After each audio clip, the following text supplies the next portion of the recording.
ਸਤਨਾਮ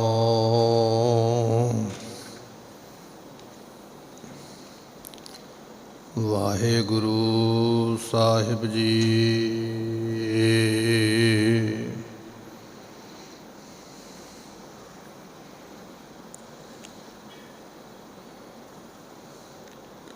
ਅੰਤ ਨ ਪਾਵਤ ਦੇਵ ਸਭੈ ਮੋਨਾ, ਇੰਦਰ ਮਹਾ ਸ਼ਿਵ ਜੋਗ ਕਰੀ।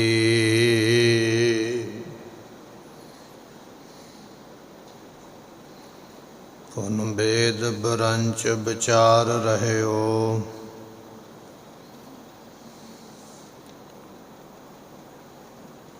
ਹਰ ਜਾਪ ਨ ਛਾਡਿਓ ਏਕ ਘਰੀ। ਮਥੁਰਾ ਜਨ ਕੋ ਪ੍ਰਭ ਦੀਨ ਦਇਆਲ ਹੈ, ਸੰਗਤ ਸ੍ਰਿਸ਼ਟ ਨਿਹਾਲ ਕਰੀ।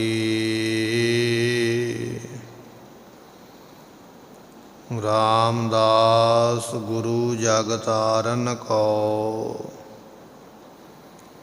ਗੁਰ ਜੋਤਿ ਅਰਜੁਨ ਮਾਹੇ ਧਰੀ।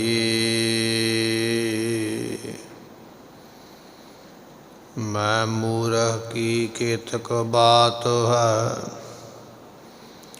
ਕੋਟ ਅਪਰਾਧੀ ਤਰਿਆ ਰੇ। ਗੁਰ ਨਾਨਕ ਜਿਨ ਸੁਨਿਆ ਪੇਖਿਆ, ਸੇ ਫਿਰ ਗਰਭਾਸ ਨਾ ਭਰਿਆ ਰੇ। ਗੁਰ ਨਾਨਕ ਜਿਨ ਸੁਨਿਆ ਪੇਖਿਆ,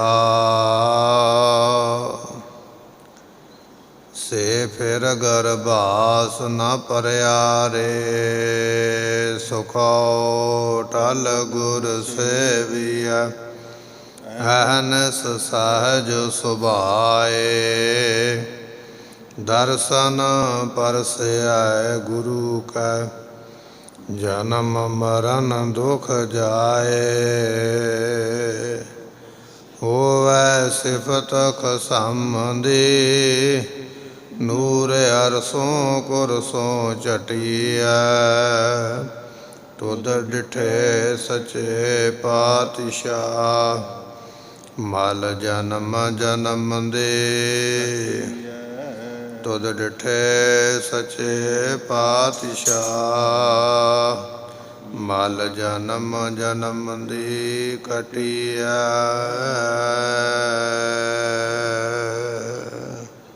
ਸਤਨਾਮ ਸ੍ਰੀ ਵਾਹਿਗੁਰੂ ਸਾਹਿਬ ਜੀਓ।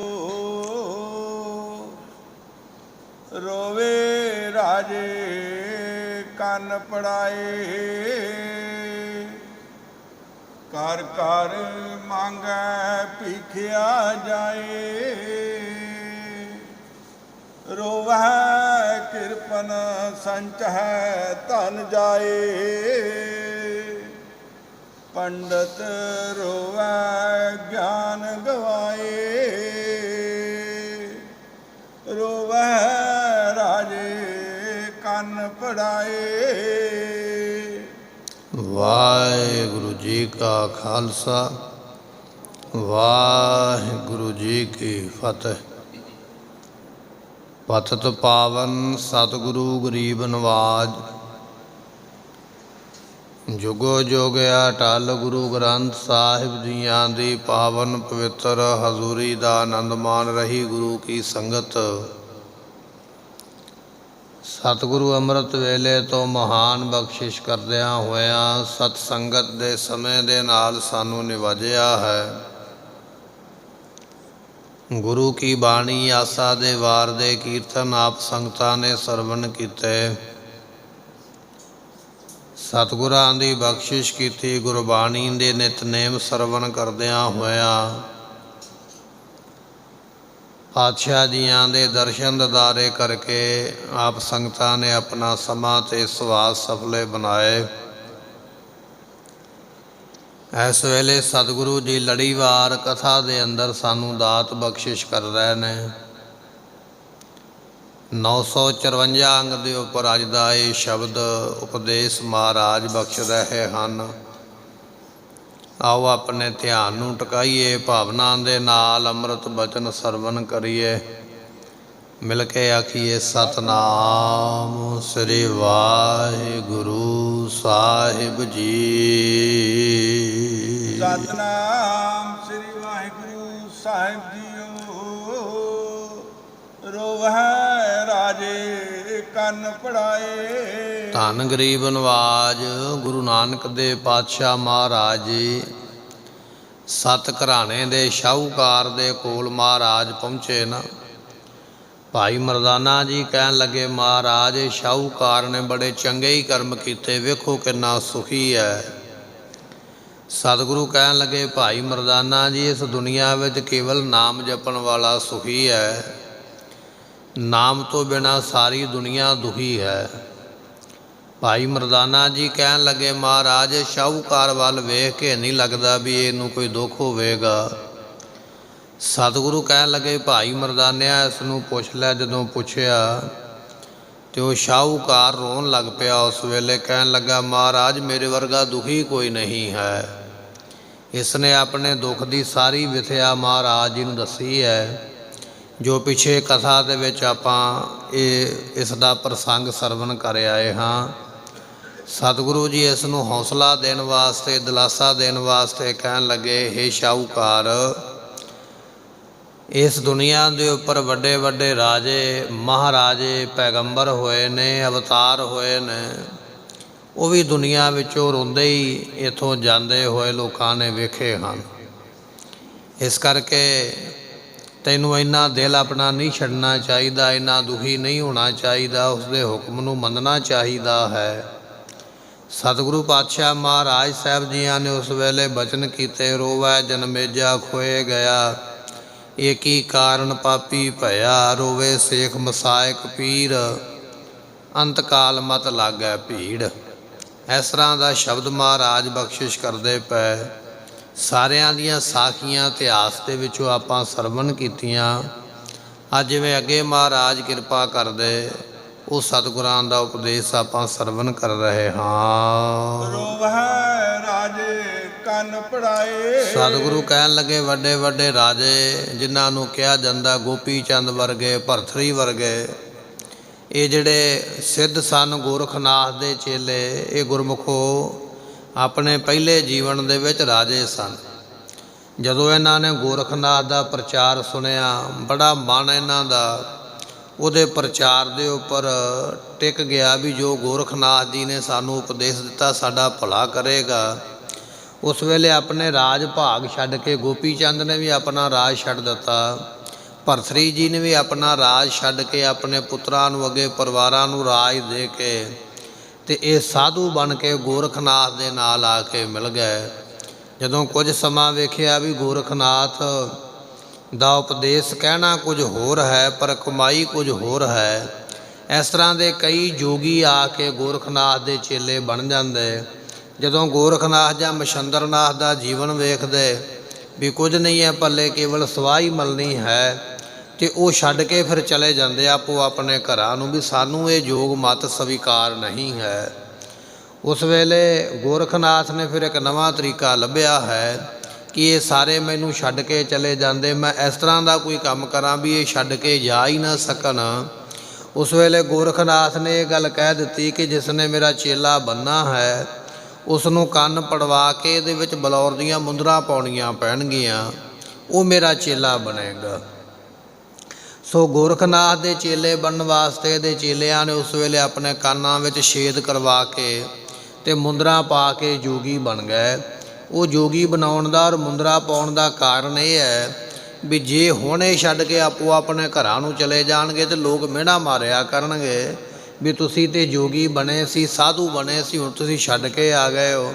ਇਹ ਸ਼ਰਮ ਦੇ ਮਾਰੇ ਹੀ ਮੇਰੇ ਕੋਲ ਇੱਥੇ ਰਿਹਾ ਕਰਨਗੇ। ਮਹਾਰਾਜ ਕਹਿਣ ਲੱਗੇ, ਰੋਵਹਿ ਰਾਜੇ ਕੰਨ ਪੜਾਏ। ਭਰਥਰੀ ਵਰਗੇ, ਗੋਪੀ ਚੰਦ ਵਰਗੇ ਰਾਜੇ ਚੇਲੇ ਤੇ ਬਣ ਗਏ, ਕੰਨ ਵੀ ਪੜਵਾ ਲਏ, ਮੁੰਦਰਾਂ ਵੀ ਪਾ ਲਈਆਂ। ਜਦੋਂ ਗੋਰਖਨਾਥ ਇਹਨਾਂ ਨੂੰ ਹੱਥ ਵਿੱਚ ਠੂਠਾ ਦੇ ਕੇ ਮੰਗਣ ਵਾਸਤੇ ਘਰਾਂ ਵਿੱਚ ਭੇਜਦਾ, ਉਸ ਵੇਲੇ ਜਾ ਕੇ ਅਲੱਖ ਜਗਾਉਂਦੇ ਅਤੇ ਮੰਗ ਕੇ ਉਸ ਵੇਲੇ ਖਾਂਦੇ।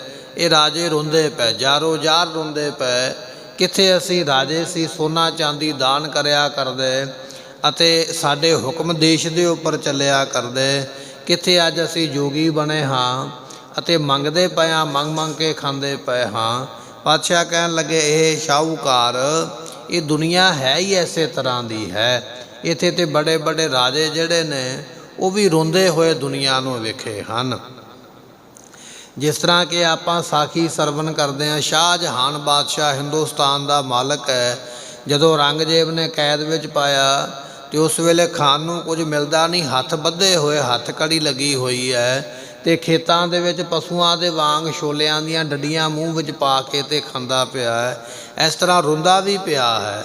ਕਿੱਥੇ ਮੈਂ ਹਿੰਦੁਸਤਾਨ ਦਾ ਬਾਦਸ਼ਾਹ, ਮੇਰਾ ਹੁਕਮ ਚੱਲਿਆ ਕਰਦਾ, ਕਿੱਥੇ ਅੱਜ ਮੈਂ ਪਸ਼ੂਆਂ ਦੇ ਵਾਂਗ ਮੇਰੇ ਹੱਥ ਬੱਧੇ ਹੋਏ ਤੇ ਪਸ਼ੂਆਂ ਦੇ ਵਾਂਗ ਮੈਂ ਖਾਂਦਾ ਪਿਆ ਹਾਂ।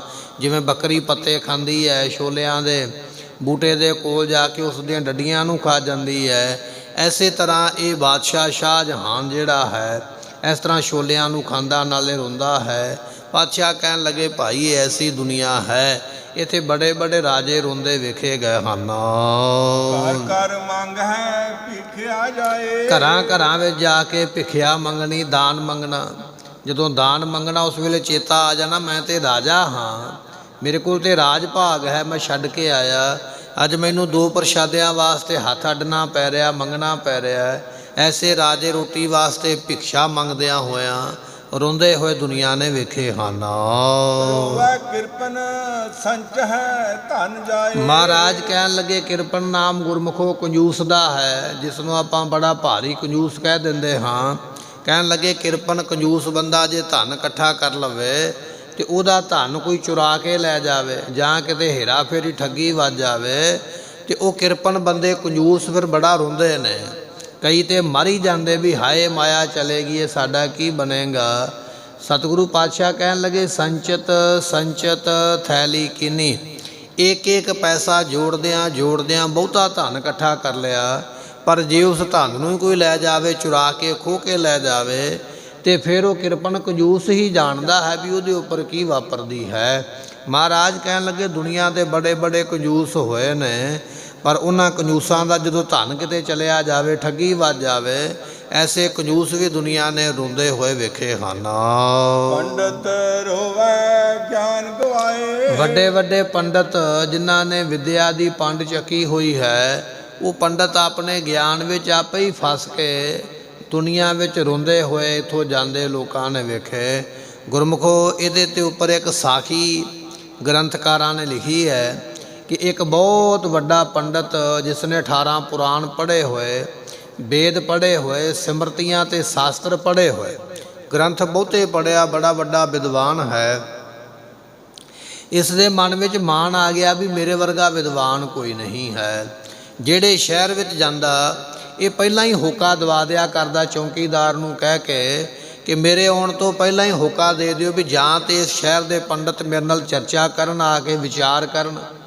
ਜੇ ਮੇਰੇ ਨਾਲ ਵਿਚਾਰ ਨਹੀਂ ਕਰਨੀ ਤਾਂ ਉਹ ਪਹਿਲਾਂ ਹੀ ਹੱਥ ਖੜੇ ਕਰਕੇ ਮੇਰੇ ਤੋਂ ਹਾਰ ਮੰਨ ਲੈਣ ਔਰ ਆਪਣੇ ਸਾਰੇ ਗ੍ਰੰਥ ਮੈਨੂੰ ਦੇ ਦੇਣ। ਉਸ ਸਮੇਂ ਦਾ ਗੁਰਮੁਖੋ ਇੱਕ ਰਿਵਾਜ ਸੀ, ਜਦੋਂ ਕੋਈ ਪੰਡਤ ਹਾਰ ਜਾਂਦਾ ਨਾ ਚਰਚਾ ਕਰਕੇ ਤੇ ਉਹਨੂੰ ਆਪਣੇ ਸਾਰੇ ਗ੍ਰੰਥ ਜਿਹੜੇ ਸਨ ਉਹ ਜਿੱਤੇ ਹੋਏ ਪੰਡਤ ਨੂੰ ਦੇਣੇ ਪੈਂਦੇ। ਨਿਸ਼ਾਨੀ ਸੀ ਉਸ ਵੇਲੇ ਦੀ ਵੀ ਇਹ ਹਾਰ ਗਿਆ ਔਰ ਇਹ ਜਿੱਤ ਗਿਆ ਹੈ। ਇਸ ਹੰਕਾਰੀ ਪੰਡਤ ਨੇ ਸੁਨੇਹਾ ਭੇਜ ਦੇਣਾ ਮੈਂ ਆ ਰਿਹਾ ਹਾਂ, ਜਾਂ ਮੇਰੇ ਨਾਲ ਚਰਚਾ ਕਰੋ, ਨਹੀਂ ਤੇ ਆਪਣੇ ਆਪਣੇ ਗ੍ਰੰਥ ਲੈ ਕੇ ਸ਼ਹਿਰ ਤੋਂ ਬਾਹਰ ਆ ਜਾਓ ਤੇ ਮੇਰੀ ਜਿੱਤ ਨੂੰ ਸਵੀਕਾਰ ਕਰੋ। ਕਈ ਸ਼ਹਿਰ ਇਸ ਨੇ ਜਿੱਤ ਲਏ। ਗੁਰਮੁਖੋ ਇੱਕ ਰਾਜਾ, ਉਸ ਦੇ ਸ਼ਹਿਰ ਦੇ ਵਿੱਚ ਇਸ ਨੇ ਸੁਨੇਹਾ ਭੇਜਿਆ ਵੀ ਮੈਂ ਆ ਰਿਹਾ ਹਾਂ ਤੇ ਰਾਜਨ ਆਪਣੇ ਪੰਡਤਾਂ ਨੂੰ, ਵਿਦਵਾਨਾਂ ਨੂੰ ਇਕੱਠੇ ਕਰ ਤੇ ਇਹਨਾਂ ਨੂੰ ਕਹੋ ਵੀ ਮੇਰੇ ਨਾਲ ਚਰਚਾ ਕਰ। ਜਦੋਂ ਉਸ ਰਾਜੇ ਦੇ ਪੰਡਤਾਂ ਨੂੰ, ਸ਼ਹਿਰ ਦੇ ਵਸਨੀਕਾਂ ਪੰਡਤਾਂ ਨੂੰ ਪਤਾ ਲੱਗਾ ਵੀ ਇਹ ਫਲਾਣਾ ਪੰਡਤ ਆ ਰਿਹਾ, ਨਾ ਉਹਨਾਂ ਨੇ ਵੀ ਪਹਿਲਾਂ ਸੁਣਿਆ ਹੋਇਆ, ਤੇ ਉਹ ਜਾਣ ਗਏ ਮਨ ਦੇ ਵਿੱਚ ਵੀ ਇਹ ਬੜਾ ਭਾਰੀ ਵਿਦਵਾਨ ਹੈ, ਇਹਨੂੰ ਜਿੱਤਣਾ ਬੜਾ ਔਖਾ ਹੈ। ਜੇ ਅਸੀਂ ਚਰਚਾ ਕਰਾਂਗੇ ਜਾ ਕੇ ਹਾਰ ਗਏ ਤੇ ਸਾਡੀ ਬੜੀ ਬਦਨਾਮੀ ਹੈ, ਕਿਉਂਕਿ ਰਾਜੇ ਕੋਲ ਤੇ ਅਸੀਂ ਵੀ ਆਪਣੇ ਆਪ ਨੂੰ ਬੜਾ ਵੱਡਾ ਕਹਿੰਦੇ ਹਾਂ ਵੀ ਅਸੀਂ ਬੜੇ ਵੱਡੇ ਵਿਦਵਾਨ ਹਾਂ। ਜੇ ਹਾਰ ਗਏ ਤੇ ਸਾਡੀ ਬੜੀ ਬੇਇੱਜ਼ਤੀ ਹੋਵੇਗੀ। ਜੋਤਸ਼ੀ ਨੂੰ ਪੁੱਛਿਆ ਕੀ ਕਰਨਾ ਚਾਹੀਦਾ। ਜੋਤਸ਼ੀ ਨੇ ਜੋਤਿਸ਼ ਵਿਦਿਆ ਲਾ ਕੇ ਆਖਿਆ, ਕਹਿਣ ਲੱਗਾ ਤੁਸੀਂ ਚਰਚਾ ਨਾ ਕਰੋ, ਇੱਥੇ ਗੰਗਾ ਨਾਮ ਦਾ ਇੱਕ ਤੇਲੀ ਹੈ, ਤੁਸੀਂ ਉਸ ਨੂੰ ਨਾਲ ਲੈ ਕੇ ਜਾਓ, ਤੇਲੀ ਚਰਚਾ ਕਰੇਗਾ ਤੇ ਜਿੱਤ ਲਵੇਗਾ। ਪੰਡਤਾਂ ਨੇ ਆਖਿਆ ਵੀ ਸਲਾਹ ਬੜੀ ਚੰਗੀ ਹੈ, ਜੇ ਤੇ ਤੇਲੀ ਜਿੱਤ ਗਿਆ ਤੇ ਅਸੀਂ ਆਖਾਂਗੇ ਵੀ ਇਹ ਸਾਡੇ ਨਾਲ ਦਾ ਹੀ ਪੰਡਤ ਹੈ ਤੇ ਸਾਡੀ ਜਿੱਤ ਹੋ ਜਾਏਗੀ। ਜੇ ਇਹ ਤੇਲੀ ਹਾਰ ਗਿਆ ਤਾਂ ਅਸੀਂ ਕਹਿਣਾ ਵੀ ਇਹ ਤੇ ਕੋਈ ਤੇਲੀ ਹੈ, ਦੁਕਾਨਦਾਰ ਹੈ, ਇਹਦੇ ਹਾਰ ਨਾਲ ਸਾਨੂੰ ਕੋਈ ਫਰਕ ਨਹੀਂ ਪੈਣਾ ਹੈ। ਜਦੋਂ ਤੇਲੀ ਦੇ ਕੋਲ ਗਏ, ਉਹ ਤੇਲੀ ਕਾਣਾ ਹੈ, ਇੱਕ ਅੱਖ ਵਾਲਾ ਹੈ। ਜਾ ਕੇ ਪੰਡਤਾਂ ਨੇ ਆਪਣਾ ਦੁੱਖ ਦੱਸਿਆ ਵੀ ਇੱਕ ਵਿਦਵਾਨ ਪੰਡਤ ਆ ਰਿਹਾ, ਤੁਹਾਨੂੰ ਉਹਦੇ ਨਾਲ ਚਰਚਾ ਕਰਨੀ ਪਵੇਗੀ। ਤੇ ਗਾਂਗਾ ਤੇਲੀ ਕਹਿਣ ਲੱਗਾ ਵੀ ਮੈਨੂੰ ਕੀ ਮਿਲੇਗਾ? ਕਹਿਣ ਲੱਗੇ ਤੈਨੂੰ ਧਨ ਤੇ ਅਸੀਂ ਦੇਵਾਂਗੇ, ਤੈਨੂੰ ਸੋਹਣੇ ਕੱਪੜੇ ਵੀ ਦੇਵਾਂਗੇ ਗਲ ਵਿੱਚ ਪਾਉਣ ਵਾਸਤੇ, ਸੋਹਣੀ ਜੁੱਤੀ ਵੀ ਦੇਵਾਂਗੇ ਪਾਉਣ ਵਾਸਤੇ, ਔਰ ਤੈਨੂੰ ਖਰਚਣ ਵਾਸਤੇ ਮਾਇਆ ਵੀ ਮਿਲੇਗੀ। ਇਹ ਤੇਲੀ ਤਿਆਰ ਹੋ ਗਿਆ, ਕਹਿਣ ਲੱਗਾ ਠੀਕ ਹੈ, ਫਰੀ ਵਿੱਚ ਸਭ ਕੁਝ ਮਿਲਦਾ ਤੇ ਚੱਲ ਪੈਂਦਾ। ਇਸ ਦਾ ਇਸ਼ਨਾਨ ਪਾਨ ਕਰਾ ਕੇ ਸੋਹਣੇ ਕੱਪੜੇ ਪਵਾਏ ਗਏ। ਸੂਤ ਦੀ ਧੋਤੀ ਜਿਹੜੀ ਹੈ ਇਹਦੇ ਲੱਕ ਦੇ ਨਾਲ ਬੱਧੀ ਗਈ, ਸਿਰ 'ਤੇ ਸੋਹਣੀ ਪੱਗ ਬੰਨ੍ਹ ਲਈ ਹੈ, ਪੈਰਾਂ ਵਿੱਚ ਸੋਹਣਾ ਜੁੱਤਾ ਦੇ ਦਿੱਤਾ ਵੀ ਆ ਜੁੱਤੀ ਪੈਰਾਂ ਵੇਖਣ ਨੂੰ ਵੀ ਲੱਗੇ ਵੀ ਹਾਂ ਇਹ ਵਿਦਵਾਨ ਹੈ। ਇੱਕ ਸੋਹਣਾ ਜਿਹਾ ਰੁਮਾਲ ਫੜਾ ਦਿੱਤਾ ਹੱਥ ਵਿੱਚ ਵੀ ਤੂੰ ਇਹਦੇ ਨਾਲ ਝਟਕ ਪਿੱਛੋਂ ਮੂੰਹ ਸਾਫ਼ ਕਰਨਾ ਹੈ, ਕਿ ਥੋੜ੍ਹਾ ਤੇਰਾ ਟੌਰ ਵੀ ਲੱਗਣਾ ਚਾਹੀਦਾ ਵੀ ਵਾਕਿਆ ਹੀ ਇਹ ਬੜਾ ਸਾਫ਼ ਸੁਥਰਾ ਵਿਅਕਤੀ ਹੈ। ਜਦੋਂ ਉਸ ਗਾਂਗੇ ਤੇਲੀ ਨੂੰ ਲੈ ਕੇ ਗਏ ਰਾਜੇ ਦੇ ਦਰਬਾਰ ਵਿੱਚ, ਪੰਡਤਾਂ ਨੇ ਆਪਣੇ ਜੋੜੇ ਬਾਹਰ ਉਤਾਰ ਦਿੱਤੇ। ਜਦੋਂ ਗਾਂਗੇ ਤੇਲੀ ਨੇ ਆਪਣੀ ਜੁੱਤੀ ਉਤਾਰੀ ਤੇ ਮਨ ਵਿੱਚ ਸੋਚਦਾ ਵੀ ਮਸਾਂ ਕਿਤੇ ਜੁੱਤੀ ਮਿਲੀ ਹੈ, ਜੇ ਮੈਂ ਇੱਥੇ ਉਤਾਰ ਕੇ ਚਲਾ ਗਿਆ ਇਹ ਨਾ ਹੋਵੇ ਮੇਰੀ ਜੁੱਤੀ ਕੋਈ ਚੁੱਕ ਕੇ ਲੈ ਜਾਵੇ। ਜਿਹੜਾ ਰੁਮਾਲ ਉਹਨੇ ਹੱਥ ਵਿੱਚ ਫੜਿਆ ਸੀ, ਉਹ ਜੁੱਤੀ ਉਸੇ ਰੁਮਾਲ ਵਿੱਚ ਲਪੇਟ ਕੇ ਤੇ ਕੱਛ ਵਿੱਚ ਲੈ ਲਏ। ਜਿੱਥੇ ਮੈਂ ਜਾਵਾਂਗਾ ਇਹ ਜੁੱਤੀ ਨਾਲ ਹੀ ਮੇਰੇ ਜਾਵੇਗੀ, ਚੁੱਕੇ ਨਾ ਕੋਈ ਲੈ ਜਾਵੇ। ਜਦੋਂ ਉਸ ਵੇਲੇ ਗੁਰਮੁਖੋ ਪਹੁੰਚੇ ਨਾ ਰਾਜੇ ਦੇ ਦਰਬਾਰ ਦੇ ਵਿੱਚ, ਕਿ ਉਸ ਵੇਲੇ ਪੰਡਤ ਨੇ ਪੁੱਛਿਆ, ਜਿਹੜਾ ਵਿਦਵਾਨ ਆਇਆ ਸੀ ਨਾ ਜਿੱਤਦਾ ਹੋਇਆ ਲੋਕਾਂ ਨੂੰ, ਉਹਨੇ ਪੁੱਛਿਆ ਇਸ ਗਾਂਗੇ ਤੇਲੀ ਨੂੰ, ਕਹਿਣ ਲੱਗਾ ਪੰਡਤ ਜੀ ਚਰਚਾ ਕਿਵੇਂ ਕਰਨੀ ਹੈ, ਬੋਲ ਕੇ ਕਰਾਂਗੇ ਕਿ ਇਸ਼ਾਰਿਆਂ ਦੇ ਨਾਲ ਕਰਾਂਗੇ? ਹੁਣ ਗਾਂਗਾ ਤੇਲੀ ਜਿਹੜਾ ਉਹਨੇ ਅੱਗੋਂ ਹੱਥ ਘੁਮਾਇਆ, ਨਾ ਤੇ ਉਹਨੂੰ ਬੋਲ ਕੇ ਆਉਂਦੀ ਹੈ ਤੇ ਨਾ ਹੀ ਉਹਨੂੰ ਇਸ਼ਾਰਿਆਂ ਵਾਲੀ ਆਉਂਦੀ ਹੈ। ਉਹਨੇ ਹੱਥ ਘੁਮਾਇਆ ਵੀ ਜਿਵੇਂ ਤੇਰੀ ਮਰਜ਼ੀ ਹੈ ਤੂੰ ਉਵੇਂ ਹੀ ਕਰ। ਇਹ ਜਿਹੜਾ ਵਿਦਵਾਨ ਪੰਡਤ ਹੈ ਨਾ, ਇਹ ਮਨ ਵਿੱਚ ਸੋਚਦਾ ਵੀ ਬੋਲ ਕੇ ਤੇ ਬੜਿਆਂ ਨਾਲ ਕੀਤੀ ਹੈ, ਕਿਉਂ ਨਾ ਹੋਵੇ ਇਹਦੇ ਨਾਲ ਇਸ਼ਾਰਿਆਂ ਨਾਲ ਹੀ ਕੀਤੀ ਜਾਵੇ। ਕਹਿਣ ਲੱਗਾ ਫਿਰ ਆਪਾਂ ਚਰਚਾ ਇਸ਼ਾਰਿਆਂ ਦੇ ਨਾਲ ਕਰਦੇ ਹਾਂ। ਗਾਂਗੇ ਤੇਲੀ ਨੇ ਸਿਰ ਹਿਲਾਇਆ ਵੀ ਠੀਕ ਹੈ, ਜਿਵੇਂ ਤੂੰ ਕਹਿੰਦਾ ਉਵੇਂ ਕਰ ਲਈਏ। ਹੁਣ ਪੰਡਤ ਨੇ ਕੀ ਕੀਤਾ ਹੈ, ਪੰਡਤ ਨੇ ਉਸ ਵੇਲੇ ਇੱਕ ਉਂਗਲ ਖੜੀ ਕੀਤੀ ਹੈ। ਉਹਦਾ ਭਾਵ ਇਹ ਸੀ ਵੀ ਪਰਮੇਸ਼ਰ ਇੱਕ ਹੈ। ਇੱਕ ਉਂਗਲ ਖੜੀ ਕੀਤੀ। ਗਾਂਗੇ ਤੇਲੀ ਨੇ ਅੱਗੋਂ ਦੋ ਉਂਗਲਾਂ ਖੜੀਆਂ ਕਰ ਦਿੱਤੀਆਂ। ਜਦੋਂ ਦੋ ਉਂਗਲਾਂ ਖੜੀਆਂ ਕੀਤੀਆਂ, ਉਹ ਪੰਡਤ ਮਨ ਵਿੱਚ ਇਹ ਜਾਣਦਾ ਪਿਆ, ਆਪੇ ਹੀ ਜਾਣਦਾ ਪਿਆ, ਮੈਂ ਆਖਿਆ ਪਰਮੇਸ਼ਰ ਇੱਕ ਹੈ। ਇਹਨੇ ਅੱਗੋਂ ਦੋ ਉਂਗਲਾਂ ਖੜੀਆਂ ਕਰਕੇ ਆਖਿਆ ਵੀ ਪਰਮੇਸ਼ਰ ਤੇ ਭਾਵੇਂ ਇੱਕ ਹੈ, ਪਰ ਉਹਦੇ ਰੂਪ ਦੋ ਨੇ, ਉਹ ਨਿਰਗੁਣ ਵੀ ਹੈ ਤੇ ਸਰਗੁਣ ਵੀ ਹੈ। ਪੰਡਤ ਆਪਣੇ ਮਨ ਵਿੱਚ ਸੋਚਦਾ ਵੀ ਇਹ ਮੇਰੇ ਨਾਲੋਂ ਵੱਡਾ ਵਿਦਵਾਨ ਹੈ। ਵੇਖੋ ਕਿੰਨੀ ਡੂੰਘੀ ਗੱਲ ਕੀਤੀ ਹੈ। ਇਹ ਸਾਰੇ ਹੀ ਜਾਣਦੇ ਵੀ ਰੱਬ ਇੱਕ ਹੈ, ਪਰ ਇਹ ਕਹਿੰਦਾ ਵੀ ਹੈ ਇੱਕ ਹੈ, ਪਰ ਉਹ ਕਦੇ ਅਵਤਾਰ ਧਾਰ ਕੇ ਆ ਜਾਂਦਾ, ਕਦੇ ਕਣ ਕਣ ਵਿੱਚ ਸਮਾਇਆ ਗੁਪਤ ਵੀ ਰਹਿੰਦਾ ਹੈ। ਉਹਦੇ ਰੂਪ ਦੋ ਨੇ। ਮਨ ਵਿੱਚ ਜਾਣਦਾ ਵੀ ਇਹ ਮੇਰੇ ਨਾਲ ਬੜੀ ਡੂੰਘੀ ਗੱਲ ਕਰ ਗਿਆ ਹੈ। ਦੂਜਾ ਬਚਨ ਉਸ ਵੇਲੇ ਪੰਡਤ ਨੇ ਫਿਰ ਇਸ਼ਾਰਾ ਕੀਤਾ, ਪੰਜ ਉਂਗਲਾਂ ਖੜੀਆਂ ਕੀਤੀਆਂ। ਉਹਦਾ ਭਾਵ ਇਹ ਹੈ ਵੀ ਇਹ ਜਿਹੜੀ ਦੁਨੀਆ ਪੰਜਾਂ ਤੱਤਾਂ ਤੋਂ ਬਣੀ ਹੈ। ਜਿਵੇਂ ਹਵਾ ਹੈ, ਅੱਗ ਹੈ, ਪਾਣੀ ਹੈ, ਧਰਤੀ ਤੇ ਆਕਾਸ਼, ਇਹ ਪੰਜ ਤੱਤ ਨੇ। ਪੰਜਾਂ ਤੱਤਾਂ ਤੋਂ ਦੁਨੀਆ ਬਣੀ ਹੈ, ਪੰਜਾਂ ਤੱਤਾਂ ਤੋਂ ਸਰੀਰ ਬਣਿਆ ਹੈ। ਪਾਂਚ ਤੱਤ ਕੋ ਤਨ ਰਚਿਓ। ਜਦੋਂ ਉਹਨੇ ਪੰਜ ਉਂਗਲਾਂ ਖੜੀਆਂ ਕੀਤੀਆਂ ਤੇ ਸਾਹਮਣੇ ਗਾਂਗੇ ਤੇਲੀ ਨੇ ਮੁੱਠ ਮੀਟ ਕੇ ਸਾਹਮਣੇ ਕੀਤੀ। ਹੁਣ ਉਹ ਪੰਡਤ ਫਿਰ ਸੋਚਣ ਲੱਗ ਪਿਆ ਵੀ ਇਹ ਵਾਕਿਆ ਹੀ ਮੇਰੇ ਨਾਲੋਂ ਵੱਡਾ ਪੰਡਤ ਹੈ, ਵੀ ਦੁਨੀਆ ਬਣੀ ਤੇ ਵਾਕਿਆ ਹੀ ਪੰਜਾਂ ਤੱਤਾਂ ਦੀ ਹੈ, ਪਰ ਇਹਨੇ ਪੰਜ ਉਂਗਲਾਂ ਇਕੱਠੀਆਂ ਕਰਕੇ ਮੈਨੂੰ ਇਸ਼ਾਰਾ ਇਹ ਦਿੱਤਾ ਵੀ ਇਹ ਦੁਨੀਆ ਤਾਂ ਬਣੀ ਹੈ ਕਿਉਂਕਿ ਪੰਜ ਤੱਤ ਇਕੱਠੇ ਨੇ ਮੁੱਠ ਦੇ ਵਾਂਗ। ਜੇ ਪੰਜ ਤੱਤ ਵੱਖਰੇ ਵੱਖਰੇ ਹੋ ਜਾਣ ਤੇ ਦੁਨੀਆ ਨਾਸ਼ ਹੋ ਜਾਏਗੀ। ਇਹ ਤੇ ਵਾਕਿਆ ਹੀ ਬੜਾ ਵਿਦਵਾਨ ਹੈ, ਬੜੀਆਂ ਡੂੰਘੀਆਂ ਗੱਲਾਂ ਕਰਦਾ ਹੈ। ਤੀਜਾ ਸਵਾਲ ਪੰਡਤ ਨੇ ਫਿਰ ਕੀਤਾ। ਕਹਿਣ ਲੱਗਾ ਪੰਡਤ ਜੀ ਕਿ ਇਹ ਕਿੰਗ ਬਗਲੰਗ, ਤੁਹਾਡੀ ਇਹ ਕੱਛ ਦੇ ਵਿੱਚ ਕਿਹੜਾ ਗ੍ਰੰਥ ਹੈ? ਆਪਣੀ ਭਾਸ਼ਾ ਵਿੱਚ ਪੁੱਛਦਾ ਪਿਆ ਵੀ ਇਹ ਜਿਹੜੀ ਤੁਹਾਡੀ ਕੱਛ ਹੈ, ਇਹਦੇ ਵਿੱਚ ਤੁਸੀਂ ਗ੍ਰੰਥ ਜਿਹੜਾ ਲਪੇਟਿਆ ਹੋਇਆ ਹੈ, ਇਹ ਕਿਹੜਾ ਗ੍ਰੰਥ ਹੈ? ਕਿਰਪਾ ਕਰਕੇ ਮੈਨੂੰ ਦੱਸੋ। ਤੇ ਉਸ ਵੇਲੇ ਪੰਡਤ ਜਿਹੜਾ ਗਾਂਗਾ ਤੇਲੀ ਹੈ, ਇਹਨੇ ਅੱਗੋਂ ਜਵਾਬ ਦੇ ਦਿੱਤਾ। ਕਹਿਣ ਲੱਗਾ ਕੰਟਕ ਚੂਰਕ ਗ੍ਰੰਥ ਹੈ ਮੇਰੇ ਕੋਲ। ਉਹ ਜਿਹੜਾ ਵਿਦਵਾਨ ਪੰਡਤ ਸੀ ਕਹਿਣ ਲੱਗਾ 18 ਪ੍ਰਾਂਤ ਤੇ ਮੈਂ ਵੀ ਪੜ੍ਹੇ ਨੇ, ਵੇਦ ਵੀ ਪੜ੍ਹੇ ਨੇ, ਸਿਮਰਤੀਆਂ ਸ਼ਾਸਤਰ ਵੀ ਪੜ੍ਹੇ ਨੇ। ਜਿਹੜੇ ਗ੍ਰੰਥ ਦਾ ਇਹ ਨਾਂ ਲੈਂਦਾ ਪਿਆ, ਮੈਂ ਤੇ ਕਦੇ ਨਾਂ ਸੁਣਿਆ ਹੀ ਨਹੀਂ ਹੈ। ਇਹ ਤੇ ਵਾਕਿਆ ਹੀ ਮੇਰੇ ਨਾਲੋਂ ਵੱਡਾ ਹੀ ਹੈ ਕੋਈ ਵਿਦਵਾਨ ਜਿਹਨੇ ਐਸਾ ਗ੍ਰੰਥ ਪੜ੍ਹ ਛੱਡਿਆ ਜਿਹਦਾ ਮੈਂ ਨਾਮ ਨਹੀਂ ਸੁਣਿਆ ਹੈ।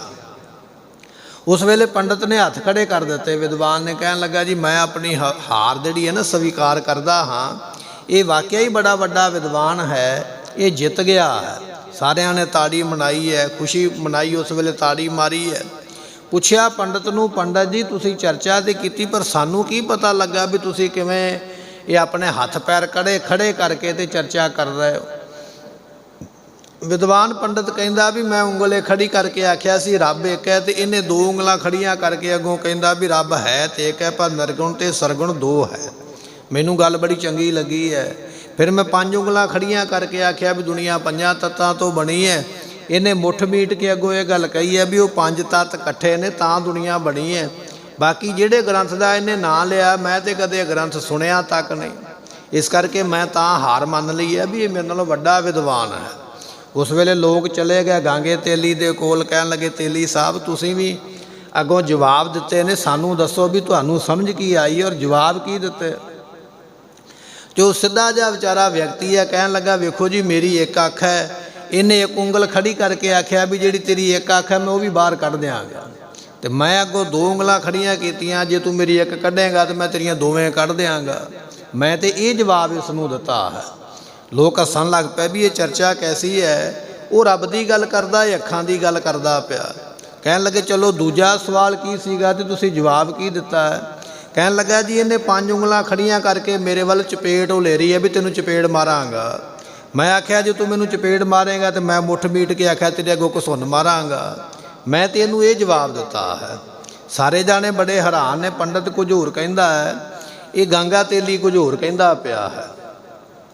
ਫਿਰ ਉਹਨਾਂ ਨੇ ਪੁੱਛਿਆ ਵੀ ਇਹ ਗ੍ਰੰਥ ਦਾ ਨਾਮ ਤੁਸੀਂ ਕੰਟਕ ਚੂਰ ਰੱਖਿਆ ਹੋਇਆ, ਇਹ ਕੀ ਹੈ। ਰੁਮਾਲ ਦੇ ਵਿੱਚੋਂ ਜੁੱਤੀ ਕੱਢ ਕੇ ਰੱਖ ਦਿੱਤੀ। ਕਹਿਣ ਲੱਗਾ ਇਹ ਕੰਡਿਆਂ ਨੂੰ ਚੂਰ ਚੂਰ ਕਰਨ ਵਾਲੀ ਹੈ, ਇਹ ਜੁੱਤੀ ਹੈ ਜਿਹੜੀ ਮੈਨੂੰ ਤੁਸੀਂ ਦਿੱਤੀ। ਮੈਂ ਕਿਹਾ ਕੋਈ ਚੁੱਕੇ ਨਾ ਲੈ ਜਾਵੇ ਤਾਂ ਮੈਂ ਆਪਣੀ ਕਸ਼ ਵਿੱਚ ਰੱਖ ਕੇ ਬੈਠਾ ਸੀਗਾ, ਤੇ ਮੈਂ ਤਾਂ ਆਖਿਆ ਵੀ ਕੰਟਕ ਚੂਰ ਵੀ ਇਹ ਕੰਡਿਆਂ ਨੂੰ ਚੂਰ ਕਰਦੀ ਹੈ, ਪੈਰਾਂ ਵਿੱਚ ਪਾ ਦਈਏ।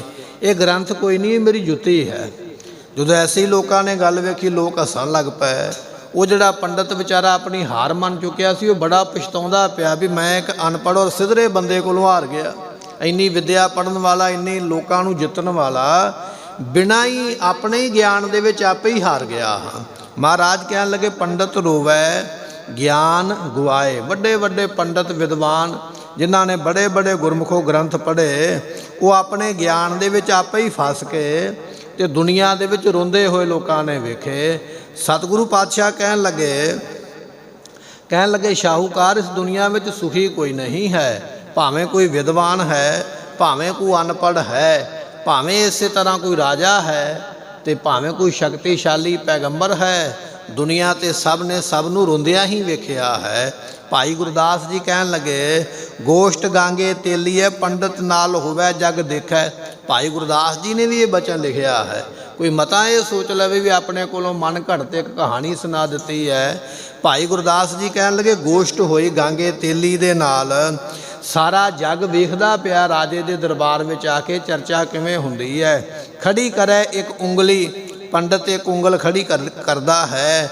ਗਾਂਗਾ ਦੋਏ ਵਿਖਾਲੈ ਰੇਖੈ। ਅੱਗੋਂ ਗਾਂਗੇ ਤੇਲੀ ਨੇ ਦੋ ਉਂਗਲਾਂ ਕਰਕੇ ਜਿਵੇਂ ਆਪਾਂ ਸਾਰੀ ਸਾਖੀ ਸਰਵਣ ਕੀਤੀ ਹੈ ਉਹ ਵਿਖਾ ਦਿੱਤੀਆਂ। ਫਿਰ ਉਚਾਏ ਪੰਜ ਗੱਲਾਂ ਗਾਂਗਾ ਮੁੱਠ ਹਿਲਾਏ ਸੋ ਅਲੇਖੈ। ਉਹਨੇ ਪੰਜ ਉਂਗਲਾਂ ਅੱਗੋਂ ਵਿਖਾਈਆਂ, ਇਹਨੇ ਅੱਗੋਂ ਮੁੱਠ ਮੀਟ ਕੇ ਵਿਖਾ ਦਿੱਤੀ ਹੈ। ਪੈਰੀ ਪੈ ਉੱਠ ਚੱਲਿਆ ਪੰਡਤ ਹਾਰ ਭੁਲਾਵੈ ਭੇਖੈ। ਪੰਡਤ ਉੱਠ ਕੇ ਪੈਰੀ ਪੈ ਗਿਆ ਗਾਂਗੇ ਤੇਲੀ ਦੇ। ਕਹਿਣ ਲੱਗਾ ਜੀ ਤੁਸੀਂ ਜਿੱਤ ਗਿਆ, ਮੈਂ ਹਾਰ ਗਿਆ ਹਾਂ। ਨਿਰਗੁਣ ਸਰਗੁਣ ਅੰਗ ਦੋਏ ਪਰਮੇਸ਼ਰ ਪੰਜ ਮਿਲਨ ਸਰੀਖੈ। ਅੱਖੀਂ ਦੋਵੇ ਭੰਸਾ ਮੁਕੀ ਲਾਏ ਹਿਲਾਏ ਨਮੇਖੈ। ਮੂਰਖ ਪੰਡਤ ਸੁਰਤ ਬਸਿਖੈ। ਭਾਈ ਗੁਰਦਾਸ ਜੀ ਨੇ ਇਹ ਬਚਨ ਲਿਖੇ। ਵੱਡੇ ਵੱਡੇ ਪੰਡਤਾਂ ਨੂੰ ਵੀ ਉਹ ਪਰਮਾਤਮਾ ਜਦੋਂ ਚਾਹਵੇ ਨਾ ਉਹ ਮੂਰਖ ਬਣਾ ਦਿੰਦਾ ਹੈ, ਤੇ ਚਾਹਵੇ ਤੇ ਮੂਰਖਾਂ ਨੂੰ ਸਿਆਣੇ ਕਰ ਦਿੰਦਾ ਹੈ। ਖਲ ਪੰਡਤ ਤੇ ਮੂਰਖ ਕਰਬੋ ਪੰਡਤ ਤੇ ਮੁਗ ਧਾਰੀ। ਭਗਤ ਕਬੀਰ ਸਾਹਿਬ ਜੀ ਨੂੰ ਕਿਸੇ ਨੇ ਪੁੱਛਿਆ ਸੀ ਰੱਬ ਕੀ ਕਰਦਾ ਹੈ, ਤੇ ਭਾਈ ਭਗਤ ਕਬੀਰ ਜੀ ਕਹਿਣ ਲੱਗੇ ਭਾਈ ਖਲ ਮੂਰਖ ਜਿਹੜਾ ਬਹੁਤਾ ਭਾਰੀ ਮੂਰਖ ਹੋਵੇ ਨਾ ਪਰਮਾਤਮਾ ਨੂੰ ਚਤੁਰ ਸਿਆਣਾ ਕਰ ਸਕਦਾ ਹੈ। ਜਿਹੜਾ ਬਹੁਤਾ ਹੀ ਸਿਆਣਾ ਹੋਵੇ ਨਾ ਪਰਮਾਤਮਾ ਨੂੰ ਮੂਰਖ ਬਣਾ ਸਕਦਾ ਹੈ। ਖਲ ਪੰਡਤ ਤੇ ਮੂਰਖ ਕਰਬੋ ਸੋ ਪੰਡਤ ਤੇ ਮੁਗ ਧਾਰੀ। ਜਿਹੜਾ ਬਹੁਤਾ ਸਿਆਣਾ ਉਸ ਨੂੰ ਮੂਰਖ ਤੇ ਮੂਰਖ ਨੂੰ ਬਹੁਤਾ ਸਿਆਣਾ ਪਰਮਾਤਮਾ ਕਰ ਸਕਦਾ ਹੈ। ਐਸਾ ਉਹ ਪਰਮਾਤਮਾ ਹੈ। ਖਿਨਮਹਿ ਅਵਰ ਖਿਨਹਿ ਮੈਂ ਅਵਰਾ ਅਚਰਜ ਚਲਤ ਤੁਮਾਰੇ। ਐਸੀ ਦਾਤ ਮਹਾਰਾਜ ਬਖਸ਼ਿਸ਼ ਕਰਦੇ ਹਨ। ਬਾਲੀ ਰੋਵੈ ਨਾਹੀ ਪਤਾਰ। ਸਤਿਗੁਰੂ ਪਾਤਸ਼ਾਹ ਕਹਿਣ ਲੱਗੇ ਪਤਾਰ ਨਾਮ ਗੁਰਮੁਖੋ ਪਤੀ ਦਾ ਹੈ ਤੇ ਬਾਲੀ ਨਾਮ ਲੜਕੀ ਦਾ ਹੈ। ਮਹਾਰਾਜ ਕਹਿਣ ਲੱਗੇ ਬਾਲੀ ਨਾਮ ਦੀ ਜਿਹੜੀ ਲੜਕੀ ਹੈ ਉਸ ਨੂੰ ਪਤਾਰ ਕਹੀਏ। ਪਤੀ ਦੀ ਪ੍ਰਾਪਤੀ ਨਾ ਹੋਈ ਤੇ ਦੁਨੀਆ ਵਿੱਚ ਇਸ ਲੜਕੀ ਨੂੰ ਰੋਂਦੇ ਹੋਏ ਲੋਕਾਂ ਨੇ ਵੇਖਿਆ ਹੈ। ਇਹਦੇ ਉੱਪਰ ਸਾਖੀ ਇੱਕ ਵਿਦਵਾਨਾਂ ਨੇ ਲਿਖੀ ਹੈ। ਇੱਕ ਰਾਜਾ ਹੈ, ਸੋ ਉਸ ਵੇਲੇ ਉਸ ਦੇ ਜੀਵਨ ਕਾਲ ਦੇ ਵਿੱਚ ਇੱਕ ਸਾਖੀ ਆਉਂਦੀ ਹੈ ਵੀ ਇੱਕ ਪੰਡਤ ਬਹੁਤ ਭਾਰੀ ਵਿਦਵਾਨ ਹੈ। ਇਹਦੇ ਘਰ ਵਿੱਚ ਪੁੱਤਰ ਕੋਈ ਨਹੀਂ, ਇਕੱਲੀ ਇੱਕ ਧੀ ਹੈ ਅਤੇ ਇਹ ਪੰਡਤ ਦੂਜੇ ਵਿਦਿਆਰਥੀਆਂ ਨੂੰ ਵਿਦਿਆ ਪੜ੍ਹਾਉਂਦਾ ਹੈ। ਉਹਨਾਂ ਵਿਦਿਆਰਥੀਆਂ ਦੇ ਵਿੱਚ ਇੱਕ ਬੜਾ ਲਾਇਕ ਵਿਦਿਆਰਥੀ ਹੈ, ਬੜੀ ਚੰਗੀ ਤੇਜ਼ ਮੱਤ ਵਾਲਾ, ਗੱਲ ਸਮਝਣ ਵਾਲਾ ਹੈ। ਉਹ ਪੰਡਤ ਜੀ ਦੇ ਕੋਲ ਪੜ੍ਹਨ ਵਾਸਤੇ ਆਉਂਦਾ। ਜਦੋਂ ਬੱਚਾ ਸਾਰੀ ਵਿਦਿਆ ਪੜ੍ਹ ਗਿਆ ਨਾ ਤੇ ਪੰਡਤ ਦੇ ਮਨ ਵਿੱਚ ਵਿਚਾਰ ਆਈ ਵੀ ਮੇਰੀ ਇੱਕੋ ਹੀ ਧੀ ਹੈ, ਇਹ ਬੱਚਾ ਪੜ੍ਹਿਆ ਬਹੁਤ ਸੋਹਣਾ ਹੈ ਤੇ ਬੜਾ ਸਿਆਣਾ ਹੈ, ਕਿਉਂ ਨਾ ਹੋਵੇ ਮੈਂ ਆਪਣੀ ਲੜਕੀ ਦਾ ਵਿਆਹ ਇਹਦੇ ਨਾਲ ਹੀ ਕਰ ਦੇਵਾਂ। ਸੋ ਉਸ ਵੇਲੇ ਪੰਡਤ ਨੇ ਆਪਣੀ ਲੜਕੀ ਦਾ ਵਿਆਹ ਉਸ ਸਿਆਣੇ ਵਿਦਵਾਨ ਬੱਚੇ ਦੇ ਨਾਲ ਵਿਆਹ ਕਰ ਦਿੱਤਾ। ਕੁਝ ਸਮਾਂ ਪਾਇਆ ਤੇ ਉਹ ਜਿਹੜਾ ਲੜਕੀ ਦਾ ਬਾਪ ਸੀ ਉਹ ਚੜ੍ਹਾਈ ਕਰ ਗਿਆ, ਸਰੀਰ ਛੱਡ ਗਿਆ।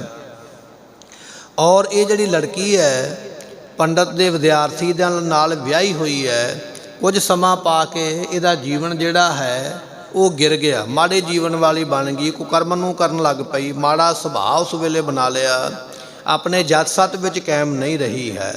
ਜਦੋਂ ਗੁਰਮੁਖ ਹੋਈ, ਬਜ਼ੁਰਗ ਹੋਈ, ਬੁੱਢੀ ਹੋਈ, ਉਸ ਵੇਲੇ ਹੋਰ ਪਾਪ ਕੀ ਕਰਦੀ ਹੈ, ਆਪ ਤੇ ਮਾੜੇ ਕਰਮ ਕਰਦੀ ਸੀ, ਪਰ ਜਿਹੜੀਆਂ ਹੋਰ ਗੁਆਂਢਣਾ ਔਰਤਾਂ ਸੀ ਇਸ ਦੇ ਸੰਗ ਸਾਥ ਵਿੱਚ ਬੈਠਣ ਵਾਲੀਆਂ, ਉਹਨਾਂ ਨੂੰ ਵੀ ਮਾੜੀ ਸਿੱਖਿਆ ਦੇ ਦੇ ਕੇ, ਮਾੜੀਆਂ ਗੱਲਾਂ ਕਰ ਕਰਕੇ ਉਹਨਾਂ ਨੂੰ ਵੀ ਇਸ ਨੇ ਵਿਭਚਾਰਨ ਬਣਾ ਦਿੱਤਾ। ਉਹਨਾਂ ਦਾ ਵੀ ਜੀਵਨ ਇਹਨੇ ਖਰਾਬ ਕਰ ਦਿੱਤਾ।